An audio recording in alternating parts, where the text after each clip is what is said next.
You're here with AAA Backstage. We're with Jeremy Neale and Foundry Records Brisbane. How are you going, Jeremy? I'm going good, man. How are you doing? I'm very good, thank you. Your sound has gone from guitar-dominated pop in the Stranger Times EP to definitely a move towards 80s electro pop in the new EP, well, recent EP, Let Me Go Out in Style. Why the shift in musical direction? It's kind of like a bucket list thing, I guess. I got a lot of things I want to do in music, and that's also what I was listening to at the time.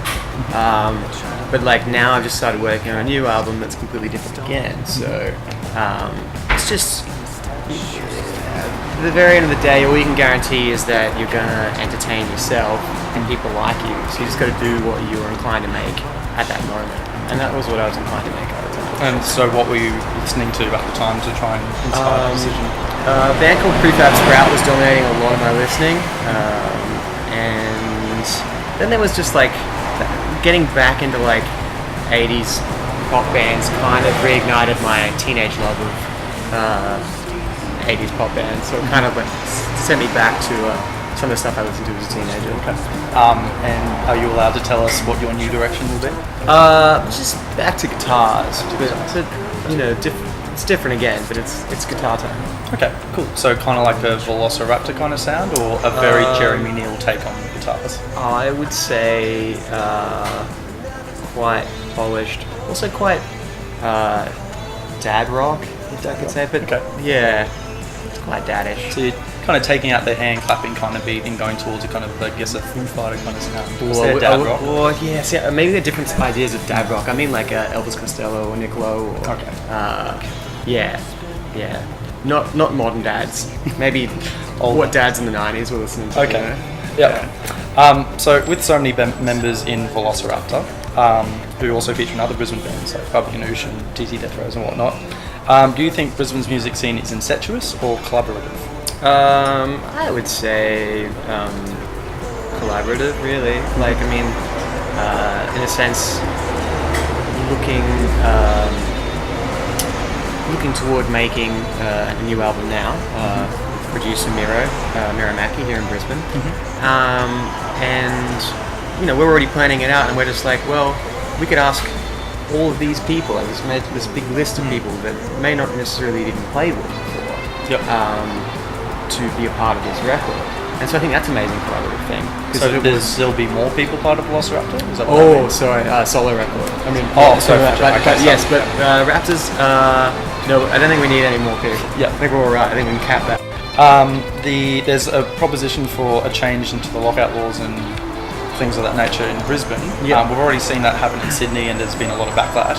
How do you think the proposed laws will affect Brisbane's music scene?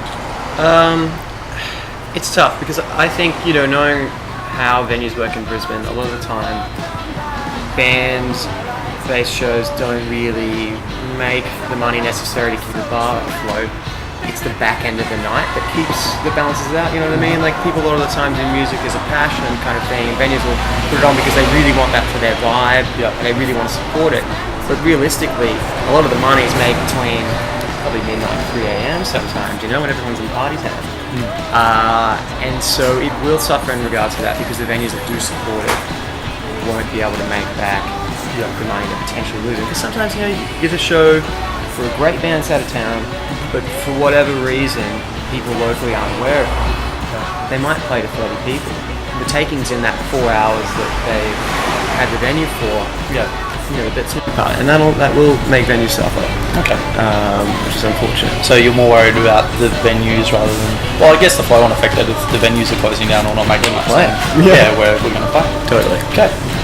Fair points. You're amongst some pretty awesome names for the Mountain Goat Valley Crawl that's happening, I think, in 2 weeks' time in Brisbane. Yeah. Who are you most excited to catch live during the night? Well, I do need to see Banff again. I do, and I always love to see Bubba Ganoush. Yep. It's like, maybe I see him too much. But who's to say? Well, if your video clips to go by, you and Charles Sale are kind of like twins or brothers from another mother or something. Good buds. Yeah. What about you? Who are you thinking about seeing? Definitely keen for you. I've actually never seen you live before. Alright. For that. Bubba Ganoush, just a Brizzy favourite. Yeah. And whoever else we get to see in between, I guess. Not too worried, to be honest. Well, if you're looking for an out-of-town band, check out Flower Truck.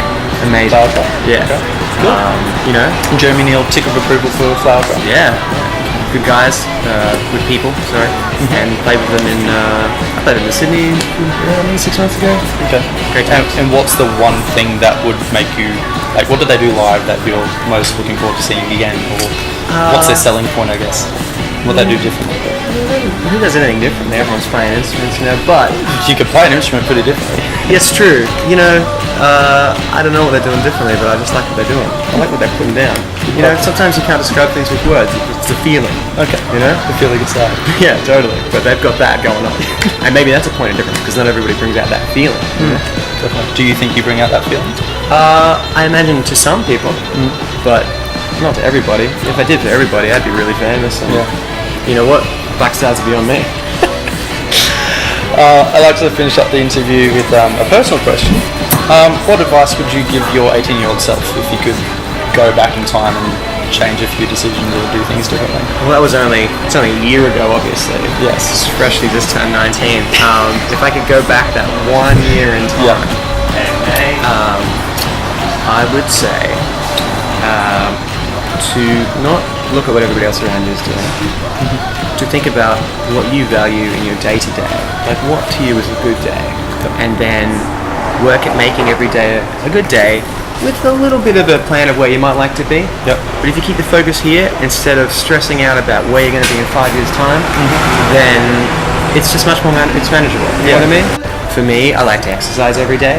I'm not a gym kid, but I like to go to yoga.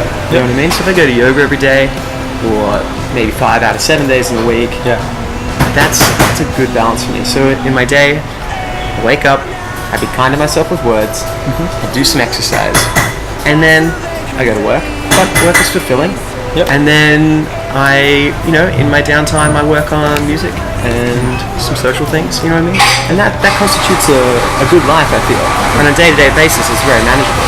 But if I tried to tell you where would I be in 5 years, I can't really say, but I can say that if I lived every day as it came and made each day as happy as possible, I'd look back on those 5 years and be like, you're living a good life. And you go, 19-year-old me, after that 18-year-old me, wow, I've done pretty well. Yeah, totally. Excellent. Yeah. Well, thank you very much for chatting with AAA Backstage, Jeremy. Hey, thanks for having me, man. Catch Jeremy Neale at the Mountain Goat Valley Crawl in a few weeks' time in Brisbane.